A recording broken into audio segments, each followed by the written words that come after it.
السلام علیکم ناظرین، سیاست کے اس خبرنامے میں آپ کا استقبال ہے۔ خبرنامے کا آغاز کرتے ہیں اہم سرخیوں کے ساتھ۔ اشتعال انگیز تقریر کے مقدمے میں سوامی کملانند بھارتی گرفتار۔ ملک کی جیلوں میں محروس ہزاروں مسلم نوجوان بے قصور۔ حیدرآباد میں قومی کنونشن سے مقررین کا خطاب۔ اسلام کمزوروں کے حقوق کا علم بردار، جماعت اسلامی کی بہار اسلام کانفرنس کا اختتام۔ ہندو اور مسلمان میری دو آنکھیں، تلگو دیشم اقلیتی سلک اجلاس سے چندر بابو نائیڈو کا خطاب۔ ہند انگلینڈ دوسرے ون ڈے کے لیے 1 کروڑ سے زائد کی ٹکٹس فروخت۔ بڑھتے ہیں خبروں کی تفصیل کی طرف۔ ناظرین، آج کی اہم خبر یہ ہے کہ پولیس نے آخرکار ہندو سرکشا سمیتی کے صدر سوامی کملانند سرسوتی کو گرفتار کر لیا ہے۔ اشتعال انگیز تقریر کے معاملے میں کملانند سرسوتی کے خلاف حیدرآباد کے 2 پولیس اسٹیشنوں میں مقدمات درج کیے گئے تھے۔ اکبر الدین اویسی کی اشتعال انگیز تقریر کے خلاف 8 جنوری کو اندرا پارک کے قریب ایک احتجاجی دھرنا منظم کیا گیا تھا، جس میں کملانند سرسوتی نے انتہائی اشتعال انگیز تقریر کی تھی۔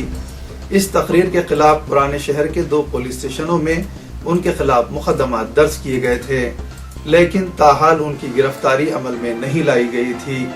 مختلف سیکولر تنظیموں اور جماعتوں نے پولیس کے اس رویے پر احتجاج کیا تھا۔ پولیس کی غیر جانبدارانہ کارروائیوں کے خلاف مختلف گوشوں سے تنقیدوں کو دیکھنے کے بعد آخرکار پولیس کو ان کی گرفتاری پر مجبور ہونا پڑا۔ صحافت کے مختلف گوشوں اور روزنامہ سیاست نے بھی اس مسئلے کو شدت کے ساتھ پیش کیا تھا۔ پولیس نے اگرچہ کملانند سرسوتی کو گرفتار کر لیا ہے، لیکن اس کا دوسرا امتحان 28 جنوری کو ہوگا، جب وشو ہندو پریشد کے international general secretary Praveen Togadia Hyderabad آئیں گے۔ ان کے خلاف بھی حیدرآباد میں 2 مقدمات درج ہیں۔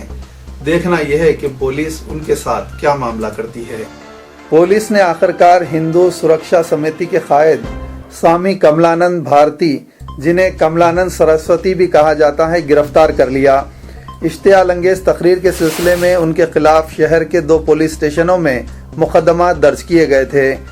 اسپیشل انویسٹیگیشن ٹیم SIT کی ٹیم نے سوامی کملانند کو آج صبح سری سیلم سے گرفتار کر لیا، جہاں وہ مکر سنکرانتی کی تقاریب میں حصہ لینے کے لیے گئے ہوئے تھے۔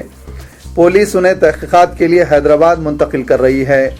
واضح رہے کہ مجلس کے فلور لیڈر اکبر اویسی کی اشتعال انگیز تقریر کے خلاف 8 جنوری کو اندرا پارک پر دھرنا منظم کیا گیا تھا، جس میں BJP کے علاوہ مختلف ہندو تنظیموں کے قائدین نے شرکت کی تھی۔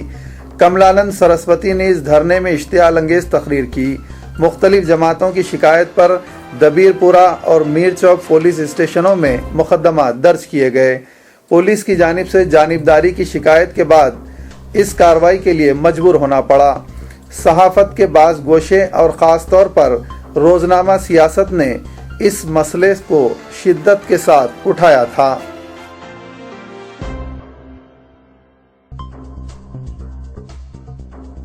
اشتعال انگیز تقریر کے مقدمے کا سامنا کرنے والے اکبر الدین اویسی کو آرم ریزرو پولیس ہیڈ کوارٹر عادل آباد میں آج مسلسل تیسرے دن بھی پوچھ تاچھ کی گئی۔ اس موقع پر اکبر اویسی کے وکلا اکبر حسین اور بالراج بھی موجود تھے۔ اکبر اویسی کو 8 جنوری کو گرفتار کیا گیا اور 9 جنوری کو مجسٹریٹ کے روبرو پیش کیا گیا، جہاں انہیں 14 دن کی عدالتی تحویل میں دیا گیا تھا، لیکن پولیس کی جانب سے 7 دن کی تحویل میں دینے کی خواہش پر انہیں 5 دن کے لیے بعض شرائط کے ساتھ پولیس کی تحویل میں دیا گیا۔ مجلسی قائد کو صبح 10:30 بجے پولیس ہیڈ کوارٹر کے سینٹرل کرائم اسٹیشن CCS لایا گیا۔ ان کے دونوں وکلا کے علاوہ شخصی معالج بھی ان کے ساتھ تھے۔ مجلسی قائد کے وکلا نے بتایا کہ اکبر اویسی پوچھ تاچھ کے دوران پولیس سے بھرپور تعاون کر رہے ہیں۔ ہندوستان کسی ایک طبقے کی جاگیر نہیں ہے، بلکہ ملک میں بسنے والے تمام مذاہب کے ماننے والوں کو یکجا کرنے کے بعد ہندوستان بنتا ہے۔ 21ویں صدی مسلمانوں کی صدی ہوگی اور بغیر اسلام کے ہندوستان کا تصور بھی نہیں کیا جا سکتا۔ سابق مرکزی وزیر منی شنکر ایّر نے بے قصور نوجوانوں کی گرفتاریوں اور ہراسانی کے خلاف منعقدہ تیسرے قومی کنونشن سے خطاب کے دوران ان خیالات کا اظہار کیا۔ انہوں نے کہا کہ ان کے پاس اکثریت اور اقلیت کی اصطلاح کچھ اور ہے۔ انہوں نے کہا کہ ہندوستان میں دو بڑی آبادیاں رہتی ہیں جن میں ایک اکثریت اور ایک اقلیت ہے۔ اکثریت وہ آبادی ہے جو سیکولر ہے اور اقلیت غیر سیکولر افراد پر مشتمل ہے۔ منی شنکر ایّر نے بتایا کہ مذہبی اعتبار سے اکثریت و اقلیت کا تصور علیحدہ ہے، لیکن ہندوستان کی حفاظت میں ہندوستان کی سیکولر قوم کا اہم کردار ہے۔ انہوں نے بتایا کہ اس ملک میں بسنے والے مسلمانوں اور ہندوؤں کے درمیان ایک فرق ہے۔ اس ملک کے مسلمانوں کے لیے ایک موقع تھا اور انہیں پاکستان چلے جانے کی اجازت حاصل تھی، لیکن اس ملک کے مسلمانوں نے ہجرت سے انکار کر دیا اور ہندوستان میں اپنی محبت کا ثبوت دیا، جبکہ ہندو طبقے کو ایسا کوئی موقع حاصل نہیں تھا جس کی وجہ سے یہ کہا جا سکتا ہے کہ مسلمانوں نے ہندوستان میں قیام کا انتخاب کیا، جبکہ ہندوؤں کو اس کے علاوہ کوئی چارہ نہیں تھا۔ انہوں نے بتایا کہ ہمیں اپنے پڑوسیوں سے تعلقات بہتر بنانے چاہیے، چونکہ بعض دہشت گردوں کے معاملات سے جوڑ کر پڑوسی ممالک کے شہریوں کو ویزا جاری نہ کرنا ان پر ظلم کے مترادف ہے، چونکہ دہشت گرد کبھی ویزا لے کر ملک میں داخل نہیں ہوئے۔ قومی سطح کے اس کنونشن میں جناب اے بی بردھن، جناب محمد ادیب رکن پارلیمنٹ، اتل کمار انجان، جناب زاہد علی خان ایڈیٹر روزنامہ سیاست، محترمہ Manisha Shetty, mister Ajit Sahi, doctor K Narayana, B V راگھولو، doctor Mazhar Hussain, Syed Aziz Pasha, L Ravi Chandra, major Qadri, Syed Faisal Ali, group editor روزنامہ راشٹریہ سہارا، پی مدھو، مولانا سید طارق قادری، جناب خالد رسول خان اور دوسرے موجود تھے۔ سابق وزیر منی شنکر ایّر نے بتایا کہ ہندوستان میں موجود مسلم آبادی پڑوسی ملک پاکستان کی مسلم آبادی سے زیادہ ہے۔ انہوں نے واضح کیا کہ جب تک انصاف کو یقینی بنایا جاتا اس وقت تک جمہوریت کی بقا کا دعویٰ نہیں کیا جا سکتا۔ سی پی آئی قائد جناب اے بی بردھن نے جلسے سے خطاب کرتے ہوئے کہا کہ جب تک سڑکوں پر نکل کر انصاف حاصل کرنے کی کوشش نہیں کی جاتی اس وقت تک انصاف کا حصول ممکن نہیں ہے۔ اے بی بردھن نے اعلان کیا کہ ہمارا تحریر اسکوائر جنتر منتر ہوگا۔ انہوں نے آئندہ کنونشن اور بڑے پیمانے پر مظاہرے کے لکھنؤ میں انعقاد کا اعلان کا خیر مقدم کرتے ہوئے کہا کہ یہ تحریک اب دہلی تک پہنچ رہی ہے۔ جناب زاہد علی خان نے اس موقع پر خطاب کرتے ہوئے ہندوستان میں گزشتہ 60 برسوں سے مسلمانوں کے ساتھ ہوئی تمام ناانصافیوں کا تذکرہ کرتے ہوئے ان ناانصافیوں کے ازالے کے لیے ایک تحریک کی ضرورت پر زور دیا۔ انہوں نے بتایا کہ ملک میں مسلمان نہ صرف اپنی زبان سے محروم ہوئے بلکہ انہیں جائیدادوں سے محروم کیا گیا، ان کے عزت و وقار میں کمی کی منظم سازش کی گئی۔ جناب زاہد علی خان نے اوقافی جائیدادوں کا تذکرہ کرتے ہوئے کہا کہ کئی لاکھ کروڑ روپے کی اوقافی اراضیات حکومتوں کے زیر استعمال ہیں یا پھر سیاسی قائدین ان سے استفادہ کر رہے ہیں۔ انہوں نے بتایا کہ مسلمانوں کو ملک میں سماجی انصاف ملنے پر ہی حالات بہتر ہو سکتے ہیں۔ جناب زاہد علی خان نے کہا کہ منی کنڈا وقف اراضی لین کو ہل سے متعلق سونیا گاندھی سے کی گئی نمائندگی لا حاصل رہی، جبکہ اس موقع پر جی ایم آر کو ایئرپورٹ حوالے کی گئی اوقافی اراضی سے متعلق بھی واقف کرایا گیا اور مطالبہ کیا گیا کہ ایئرپورٹ کی آمدنی میں آندھرا پردیش وقف بورڈ کو 50% کا حصہ دار بنایا جائے، لیکن حکومت خاموش رہی۔ علاوہ ازیں سونیا گاندھی سے خواہش کی گئی تھی کہ لینکو ہلز پروجیکٹ جس سے کانگریس کے رکن پارلیمنٹ ایل راج گوپال نے اندرون 5 منٹ 10,000 کروڑ روپے کی آمدنی حاصل کی ہے، اس کا نصف حصہ 5,000 کروڑ روپے وقف بورڈ کو دینے کی ہدایت دی جائے۔ جناب زاہد علی خان نے رکن پارلیمنٹ محمد ادیب کی جانب سے بے قصور مسلم نوجوانوں کے لیے چلائی جانے والی تحریک کی سراہنا کرتے ہوئے اس طرح کی تحریک کے ذریعے سماجی انصاف کو یقینی بنانے پر زور دیا۔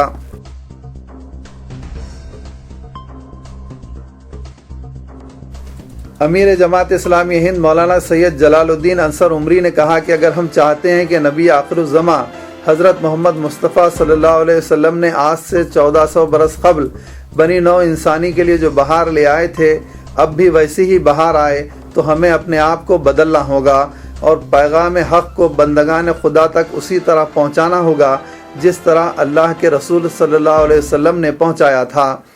پہلے بہار اپنے آپ میں آنی چاہیے جس سے دل کی دنیا اور گھر میں جو خزاں چھائی ہوئی ہے اس میں بہار آئے گی اور پھر یہ بہار پھیلتے پھیلتے ساری دنیا کا احاطہ کر لے گی۔ مولانا جلال الدین انصر عمری نظام کالج گراؤنڈ پر جماعت اسلامی حیدرآباد کے زیر اہتمام منعقدہ 3 روزہ کانفرنس بہار اسلام کی اختتامی تقریب سے صدارتی خطاب کر رہے تھے۔ امیر جماعت اسلامی نے کہا کہ اسلام کی بہار کو لانے کے لیے ہمیں اسلام کے ان تمام پہلوؤں کو مزید بہتر طریقے سے سمجھنے کی کوشش کرنی چاہیے جس کے نتیجے میں مختصر عرصے میں دنیا میں ہر شعبے حیات میں ایک مثبت تبدیلی آئی ہے۔ ہمیں یہ جاننے کی کوشش کرنی چاہیے کہ جس بہار کا ہم ذکر کر رہے ہیں وہ بہار کیسے آئی اور کن لوگوں کے ذریعے آئی۔ سابق وزیر محمد علی شبیر نے کہا کہ ہم نے تبلیغ دین کا کام ترک کر دیا ہے۔ آج ضرورت اس بات کی ہے کہ ہم اسوہ حسنہ پر عمل پیرا ہو جائیں۔ دین پر ہم سختی سے عمل پیرا ہوں گے تو ساری دنیا جھک جائے گی۔ انہوں نے کہا کہ اسلام میں تعلیم کو فوقیت دی گئی ہے مگر ہمارے لیے یہ المیہ ہے کہ آج ہندوستان میں ہم تعلیم کے میدان میں پسماندہ اقوام سے بھی پیچھے ہیں۔ کاکیناڈا سٹی کے رکن اسمبلی ڈی چندرشیکھر نے آج کانگریس پارٹی سے استعفیٰ دے کر جگن موہن ریڈی کی زیر قیادت YSR کانگریس پارٹی میں شمولیت اختیار کر لی۔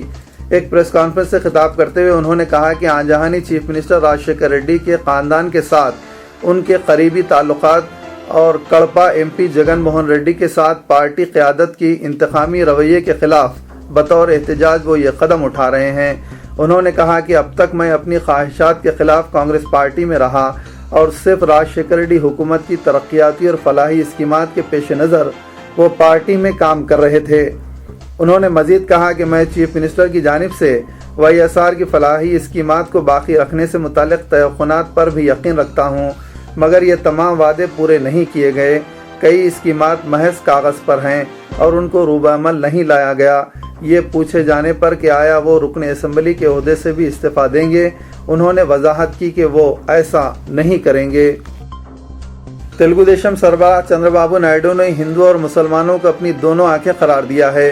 انہوں نے کھمم میں اپنی یاترا کے دوران تلگو دیشم اقلیتی سیل کی جانب سے منعقدہ جلسے سے خطاب کرتے ہوئے کہا کہ بعض جماعتیں ہندو مسلم فسادات کرانے کی کوشش کر رہی ہیں، مسلمان ان کے جھانسے میں نہ آئیں، اس سے مسلمانوں کے ساتھ ساتھ ان جماعتوں کو بھی نقصان ہوگا۔ انہوں نے کہا کہ عوام ہندو مسلم کے جھگڑوں میں نہ پڑیں بلکہ امن کا قیام عوام کا مقصد ہونا چاہیے۔ انہوں نے کہا کہ ہندو مسلم فسادات میں سب سے زیادہ نقصان مسلمانوں کا ہوتا ہے اور بے قصور مسلمانوں کی اندھادھند گرفتاریاں عمل میں لائی جاتی ہیں۔ چندر بابو نائیڈو نے کہا کہ انہوں نے اپنے 9 سالہ دور حکومت میں مسلمانوں کی ترقی کے لیے کئی اقدامات کیے۔ انہوں نے کہا کہ تلگو دیشم کے دور میں مسلمانوں کے لیے 22 شادی خانوں کی تعمیر عمل میں لائی گئی۔ مرکز پر علیحدہ ریاست تلنگانہ کی تشکیل کے لیے دباؤ بڑھانے تلنگانہ جوائنٹ ایکشن کمیٹی نے تلنگانہ علاقے میں 17 جنوری سے احتجاج کے نئے مرحلے کا اعلان کیا ہے اور عوام سے اپیل کی ہے کہ وہ اپنے مطالبے کو منوانے کے لیے 17 تا 27 جنوری احتجاجی پروگراموں میں حصہ لیں۔ تلنگانہ جوائنٹ ایکشن کمیٹی کے صدرنشین پروفیسر کودنڈا رام نے صحافیوں کو بتایا کہ 17 جنوری کو گن پارک پر مون برت رکھا جائے گا جبکہ 27 جنوری کو اندرا پارک پر بھوک ہڑتال کی جائے گی۔ انہوں نے کہا کہ 28 جنوری تک تلنگانہ کی تشکیل کا اعلان نہ ہونے پر تحریک میں شدت پیدا کی جائے گی۔ مرکزی وزیر داخلہ سشیل کمار شنڈے نے حال ہی میں کہا تھا کہ مرکز اس مہینے کے آخر تک تلنگانہ پر کوئی فیصلہ کر لے گا۔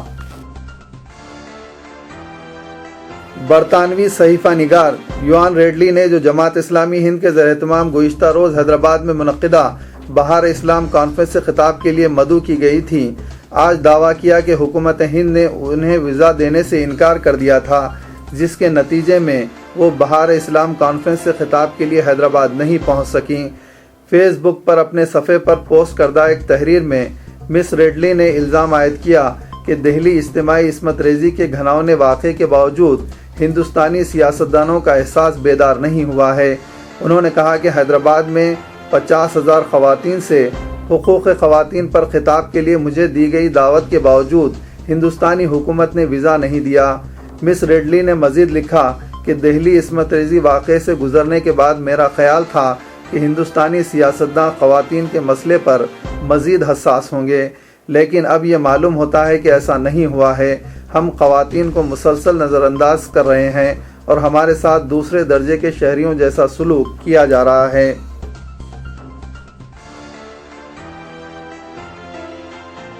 تحریک منہاج القرآن کے سربراہ ڈاکٹر طاہر القادری کا لانگ مارچ تمام تر مصالحتی کوششوں کے باوجود لاہور سے اسلام آباد کی جانب چل پڑا ہے۔ مارچ کی روانگی سے قبل میڈیا سے بات چیت کرتے ہوئے انہوں نے کہا کہ وہ اس لانگ مارچ کو پاکستان میں جمہوریت کا مارچ قرار دیتے ہیں، ملک سے ناانصافی اور کرپشن، غربت کے خاتمے اور ملک میں قانون کی حکمرانی کے لیے مارچ منظم کر رہے ہیں۔ انہوں نے مطالبہ کیا کہ بلوچستان حکومت کو فوری طور پر برطرف کر کے اسمبلی تحلیل کر دی جائے۔ ڈاکٹر طاہر القادری نے کہا کہ مختلف شہروں میں لانگ مارچ کے شرکاء کو روکا جا رہا ہے، لوگ مارچ میں شرکت کے لیے پیدل آ رہے ہیں۔ انہوں نے لانگ مارچ کی کامیابی کے لیے دعا کرائی۔ تحریک منہاج القرآن کے ترجمان نے الزام عائد کیا کہ پولیس اور دیگر سرکاری ادارے بس مالکان اور ڈرائیوروں کو دھمکا رہے ہیں، جبکہ پنجاب کے وزیر قانون رانا ثناء اللہ نے کہا ہے کہ لانگ مارچ کے لیے لوگ اکٹھا نہیں ہوئے، اب خفت مٹانے کے لیے بیجا الزامات عائد کیے جا رہے ہیں۔ پروگرام کے مطابق لانگ مارچ صبح 9 بجے روانہ ہونا تھا، لیکن کئی گھنٹے کی تاخیر سے نماز ظہر کی ادائیگی کے بعد روانہ ہوا۔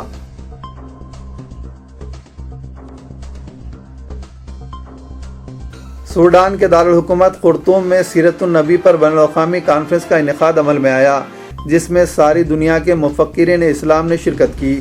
اس موقع پر مذہب اور پیغمبروں کی اہانت کرنے والوں کو کیفر کردار تک پہنچانے کے لیے اقوام متحدہ سے قانون سازی کا مطالبہ کیا گیا۔ اس کے ساتھ ساتھ مسلم حکمرانوں پر بھی زور دیا گیا کہ وہ بھی اپنے ملک میں مذہبی اہانت کے خلاف قوانین وضع کریں تاکہ مذہب اور مذہبی شخصیتوں کی حرمت اور ان کا تقدس قائم رہے۔ اس کانفرنس میں خواتین کے مسائل پر خصوصی توجہ دی گئی۔ شرکائے کانفرنس نے اس بات پر زور دیا کہ خواتین کے مسائل شریعت کی روشنی میں حل کیے جانے چاہیے۔ مسلم دانشوروں نے اس موقع پر کہا کہ اس وقت ساری دنیا میں اسلامی سیٹلائٹ ریڈیو اور ٹی وی اسٹیشنوں کی شدید ضرورت ہے۔ اسلامی تاریخ میں خواتین کی خدمات کا جائزہ لینے کے لیے انہوں نے تحقیقاتی اداروں کے قیام پر بھی زور دیا۔ اس کانفرنس کی سب سے بڑی خصوصیت یہ تھی کہ اس میں تمام مسلم ممالک میں سیرت النبی پر مبنی تعلیمی نظام وضع کرنے کا پرزور مطالبہ کیا گیا۔